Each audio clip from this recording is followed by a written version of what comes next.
The AMX-40 Super Pershing IS-7 and Mouse. What do they have in common? Good armor for their tier. Their enemies are used to hearing, "We didn't penetrate their armor." Of course, this is only true if you use these tanks properly, which is a permanent problem for many players. Here you can see the E-100 trying to block shells with the front of her turret. And here's the IS-7 in a side-scraping position. In 5 minutes, you'll know what they are doing wrong. We'll tell you how to use your armor wisely and help you carry out personal missions.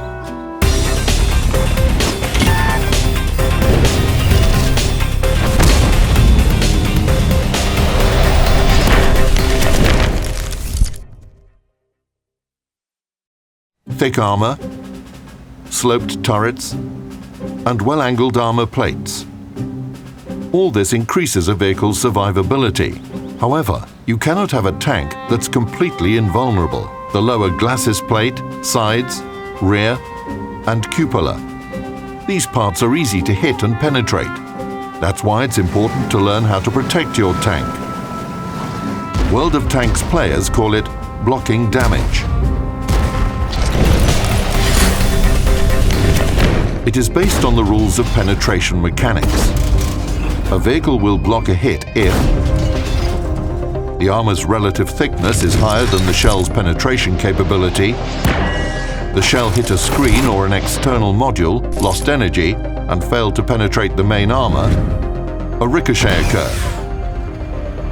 Any of these events can happen, thanks to either the designers who've taken care of the vehicle's protection and equipped it with thick and well-sloped armor, or the commander's decision. This tank doesn't have thick and sloped armor, but an experienced player would position it in such a way that shells hit the armor at more than 70 degrees to the normal and ricochet. In this case, we say the tank is in a side-scraping position. If the vehicle turns further, the risk of penetration increases. Greater angles are required against stronger guns. The techniques to protect your tank are well known. Here are the most popular ones. Blocking damage with the turret. Blocking damage with the hull's front. Side scraping and blocking damage with the side. Reverse side scraping. Forcing the enemy to shoot. These tricks are also accompanied by hull dancing, which means wobbling your hull and turret. This makes it difficult for the enemy to aim and fire at your vulnerable spots.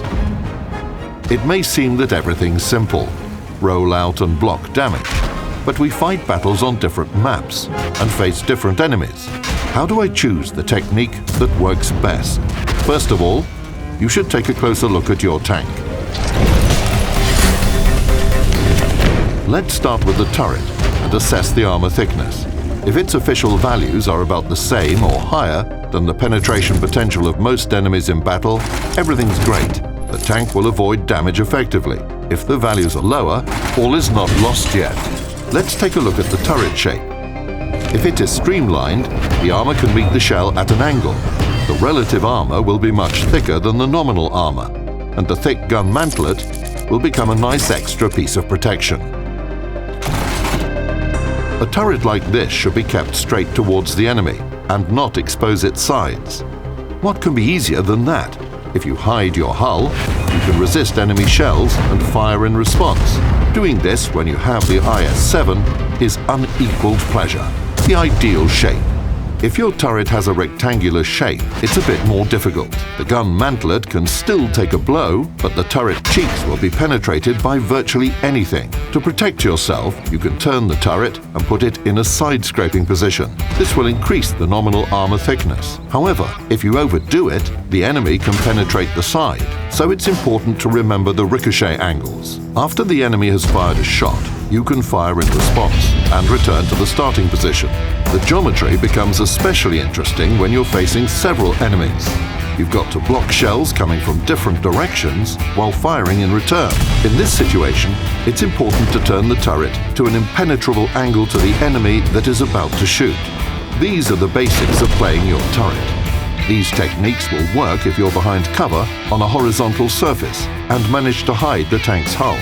You can use arcs, embankments, terrain features, destroyed tanks, etc. And it doesn't matter where your turret is mounted on the hull or how good the elevation and depression angles are. Problems can arise if you meet an experienced enemy who aims for your weak spots, so you should learn to protect them. Here's the commander's cupola. In most cases, it's quite easy to penetrate this part. This one is small, so moving back and forth is enough to make it difficult for the enemy to aim. Some commander's cupolas are big. In this case, you should choose a position from which the enemy will see only the part of your tank's turret that doesn't have vulnerable spots.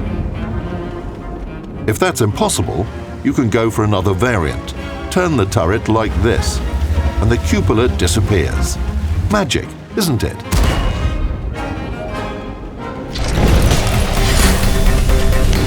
Life becomes more colorful when your tank's gun depression angle is more than 8 degrees.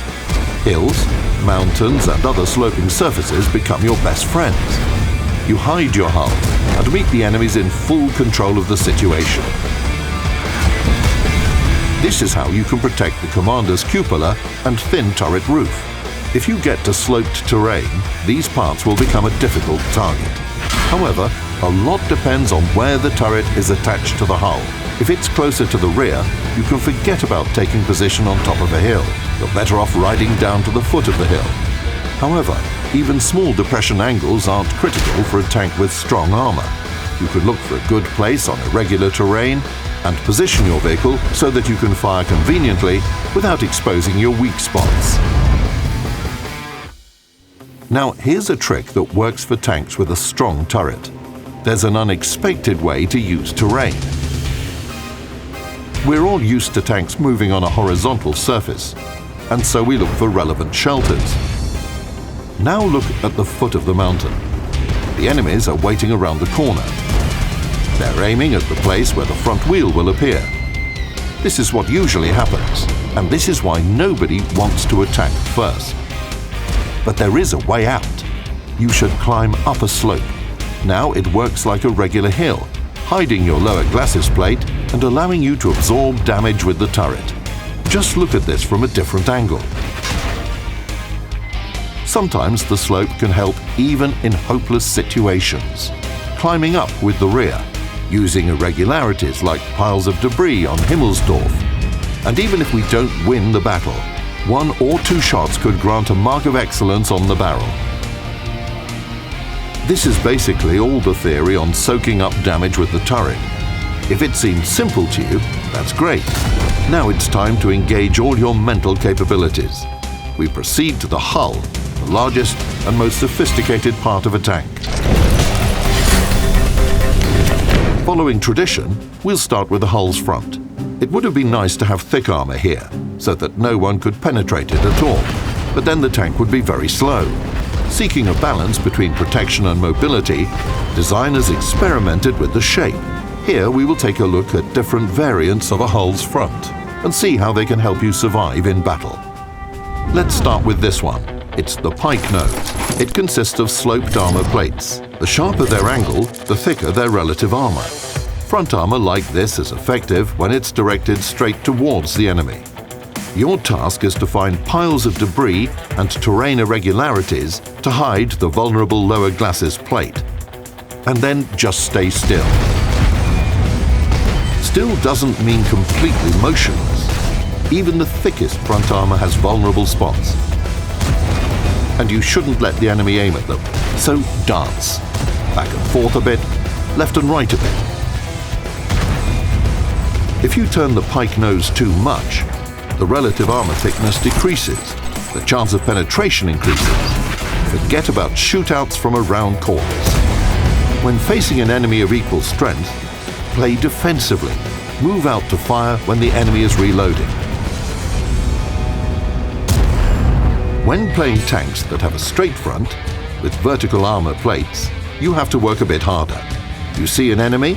Put the hull in a side-scraping position. Like with the turret, you should take the correct angle, otherwise the enemy will penetrate your side. The best solution is to find shelter, from which you'll expose only your front part at a ricochet angle. Tease them. In most cases, the adversary will take the bait and fire. This is called forcing the enemy to shoot. Now you can fire in response, rinse and repeat. When doing this, try not to expose your front wheel to the enemy. It may be helpful if you zoom out the camera and view the tank from the side. This makes it easier to control the angles. However, with some tanks, you just can't avoid exposing their front wheels. Look what the good old Churchill is doing. You think he carelessly exposed his side to an enemy shot. Nothing of the sort. The side is still safe.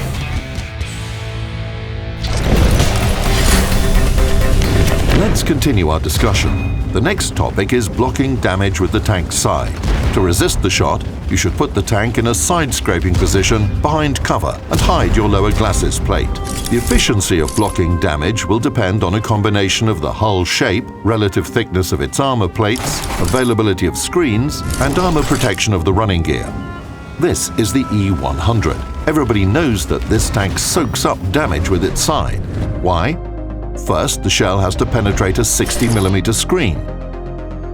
If the tank is positioned properly, this value more than doubles. The projectile loses part of its penetration potential and hits the chassis, which is 40mm thick.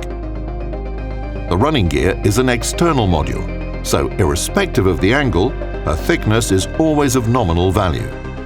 Anyway, the shell will lose part of its energy again and try to penetrate the hull's relative armor, which is over 250mm thick, and fail.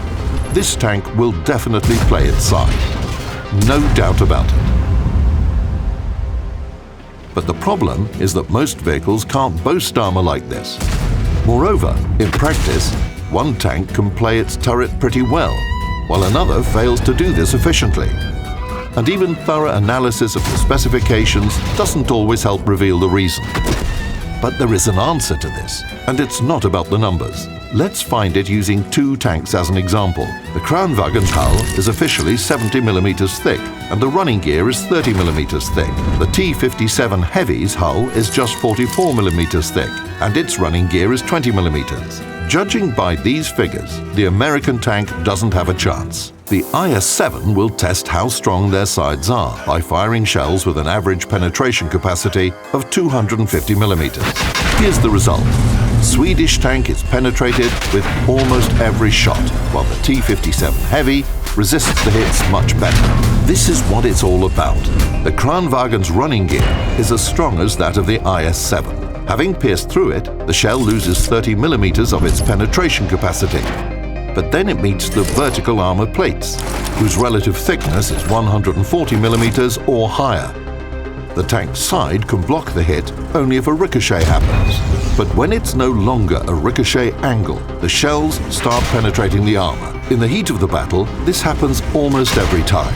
Therefore, it's best to recall that this Swede has an excellent hull and can use it to soak up damage.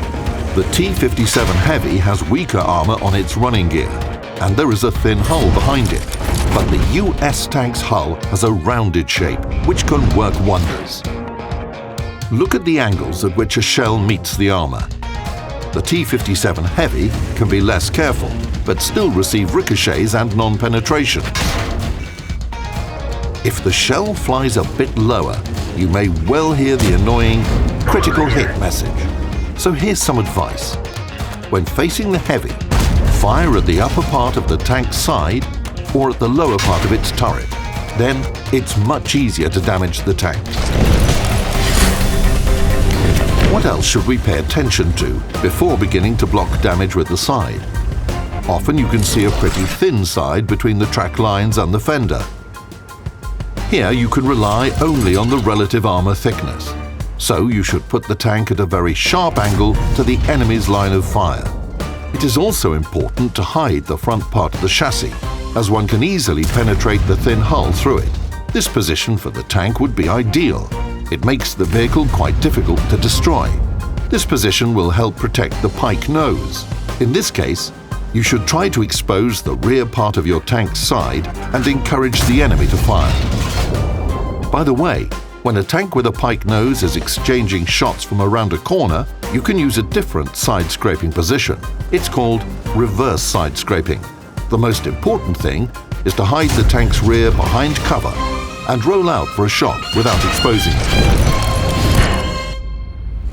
Now you know everything you need to figure out which tanks can soak up damage and which can't, and most importantly, what the appropriate protection techniques are. However, theory alone won't be enough. Go to the training room and try to block different types of shells from the most dangerous enemies. Find the angles that allow you to resist their hits, and watch guides by the video makers to reinforce your knowledge. Good luck in battle!